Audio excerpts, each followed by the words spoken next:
আসসালামু আলাইকুম। এটিএন বাংলা সংবাদে সবাইকে স্বাগত জানাচ্ছি ফাতিহা শাফি। কিছুক্ষণের মধ্যে কেন্দ্রীয় শহীদ মিনারে শুরু হচ্ছে মার্চ ফর ইউনিটি সমাবেশ। জড়ো হচ্ছেন দেশের বিভিন্ন স্থান থেকে আসা ছাত্র জনতা। অংশ নিয়েছেন বৈষম্য বিরোধী ছাত্র আন্দোলনের সমন্বয়ক সহ নাগরিক কমিটির নেতারা। সমাবেশ উপলক্ষে নিরাপত্তার চাদরে ঢেকে দেওয়া হয়েছে ঢাকা বিশ্ববিদ্যালয় ও শহীদ মিনার এলাকা।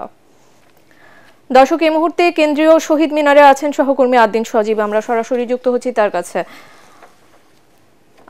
সজীব, আমরা ইতোমধ্যে জেনেছি শহীদ মিনারে হাজার হাজার ছাত্র জনতা, সাধারণ মানুষের আগমন ঘটেছে। তাদের মধ্যে উৎসাহ উদ্দীপনা কেমন দেখছেন? সমাবেশকে কেন্দ্র করে উপস্থিতি কেমন? মূল আনুষ্ঠানিকতা শুক্রবার কিন্তু এমনি শুরু হয়ে গেছে আর কি। এখানে আমরা দেখতে পাচ্ছি যে পুরো স্টেজে কেন্দ্রীয় শহীদ সামনে থেকে শুরু করে পুরো জায়গাটা, এবং কি যে সামনের পেছনের যে অংশটা অর্থাৎ শহীদ মিনারের সামনের যে অংশটা, এটা রাস্তা ছাড়িয়ে অনেক দূরে চলে গেছে। বিভিন্ন জেলা, উত্তরবঙ্গ, দিনাজপুর, রংপুর থেকে শুরু করে সিলেট, নানা জায়গা থেকে, দেশের বিভিন্ন প্রান্ত থেকে হাজার হাজার ছাত্র নাগরিকরা যারা এই প্রোগ্রামকে সামনে রেখে তাদের আসার কথা সেটা তারা চেষ্টা করেছেন। এবং আপনি জানেন যে ঘোষণাপত্র নিয়ে যে ডিসকাশনটা ছিল গত রাতে, সেই ঘোষণাপত্রের যে আলোচনাটা সেটা যখন কিছুটা জাতীয় সরকার, অন্তর্বর্তী সরকার জাতীয় ঐক্যের ভিত্তিতে একটা ঘোষণাপত্র দেওয়ার কথা সিদ্ধান্ত হলো এবং আলোচনা হলো, তখন সেই সিদ্ধান্তকে স্বাগত জানিয়ে অর্থাৎ এই বৈষম্যবিরোধী ছাত্র আন্দোলন সহ অন্য সবার আলোচনার প্রেক্ষিতে একটা জাতীয় ঐক্যমত্যের ভিত্তিতে রাজনৈতিক দল সহ সর্ব শ্রেণী পেশার মানুষের মতামতের ভিত্তিতে যে ঘোষণাপত্রের কথা হয়েছে, তারপরেই মূলত এই জিনিসটা অনেকটা মার্চ ফর ইউনিটিতে এসে দাঁড়ায়। এবং এটা ছিল বলা যায় যে বাংলাদেশের যে 5 আগস্টের যে অভ্যুত্থান হয়েছে 2024-এ, সেই 24-এর অভ্যুত্থানের পরে সবচেয়ে বড় যে আয়োজন, সেই আয়োজন এটা করতে যাচ্ছে বৈষম্যবিরোধী ছাত্র আন্দোলন এবং জাতীয় নাগরিক কমিটি। আপনারা দেখেছেন যে এখানে এবং বৈষম্যবিরোধী ছাত্র আন্দোলন এবং জাতীয় নাগরিক কমিটির সর্বোচ্চ পর্যায়ের সব রকমের নেতাকর্মীরাই এখানে উপস্থিত হয়েছেন।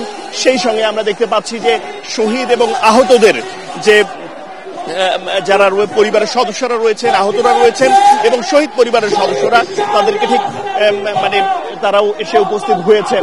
এবং প্রাথমিকভাবে এই অনুষ্ঠান তারা শুরু হচ্ছে।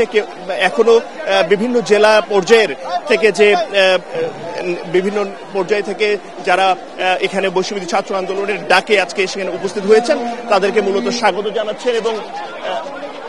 এবং আমরা দেখতে পাচ্ছি যে একরকম এই অনুষ্ঠান মানে শুরু হচ্ছে এই মুহূর্তে। এবং এটার মাধ্যমে তারা যে দাবিটা সবচেয়ে বেশি জানাতে চায় সেটা হলো যে গণ অভ্যুত্থানের সময় এবং বিগত স্বৈরাচার সরকারের আমলে তাদের দাবি অনুযায়ী যারা এখানে বাংলাদেশের মানুষের সঙ্গে স্বাধীন দেশের নাগরিককে গণহত্যা চালিয়েছে, তাদের দৃষ্টান্তমূলক বিচার এবং অবশ্যই হুকুমের আসামি হিসেবে শেখ হাসিনার বিচারের দাবি আজকে এখান থেকে সবচেয়ে বেশি উঠবে। সেই সঙ্গে সংবিধানের দিকেও তারা ওই ঘোষণাপত্রের যে আলোচনা, সেই আলোচনার মাধ্যমে তাদের পক্ষ থেকে সেই বার্তাটাও যাবে এই বৈষম্যবিরোধী ছাত্র আন্দোলনের পক্ষ এবং নাগরিক কমিটির পক্ষ থেকে। এই ছিল মূলত এখানকার সব শেষ। আশা করছি যে পরবর্তী যে সংবাদ সেখানে আরো কিছু জানানো যাবে। আদিন, ধন্যবাদ আপনাকে আমাদের সাথে যুক্ত হওয়ার জন্য। দর্শক, শহীদ মিনার থেকে মার্চ ফর ইউনিটি সমাবেশ স্থল থেকে সেখানকার পরিস্থিতি নিয়ে জানাচ্ছিলেন সহকর্মী আদিন সজীব। বাগেরহাটের মোল্লাহাটে বৈষম্য বিরোধী ছাত্র আন্দোলনের মার্চ ফর ইউনিটির গাড়ি বহরে হামলার ঘটনা ঘটেছে। শিক্ষার্থীরা জানান সকাল 11:30টার দিকে খুলনা মহানগর থেকে শিক্ষার্থীদের বহনকারী প্রায় 25টি বাস ঢাকার উদ্দেশ্যে যাত্রা করে। গাড়িবহরটি বাগেরহাটের মোল্লাহাট মাদ্রাসা ঘাট এলাকায় পৌঁছালে স্থানীয় সন্ত্রাসীরা গাড়িগুলো লক্ষ্য করে ইট পাটকেল ছোড়ে এবং গাড়ি থামিয়ে কয়েকজনকে মারধর করে। পরে শিক্ষার্থীরা প্রতিরোধ গড়ে তুললে দুই পক্ষের মধ্যে ধাওয়া পাল্টা ধাওয়া ও সংঘর্ষে অন্তত 20 জন আহত হয়। খবর পেয়ে পুলিশ ও সেনাবাহিনী পরিস্থিতি নিয়ন্ত্রণে আনে। ফ্যাসিবাদী সরকারের দোসররা এই আক্রমণ করে থাকতে পারে বলে জানিয়েছেন বৈষম্য বিরোধী আন্দোলন খুলনার সমন্বয়ক জহুরুল তানভীর। হামলার ঘটনায় জড়িতদের ধরতে অভিযান চালাচ্ছে পুলিশ।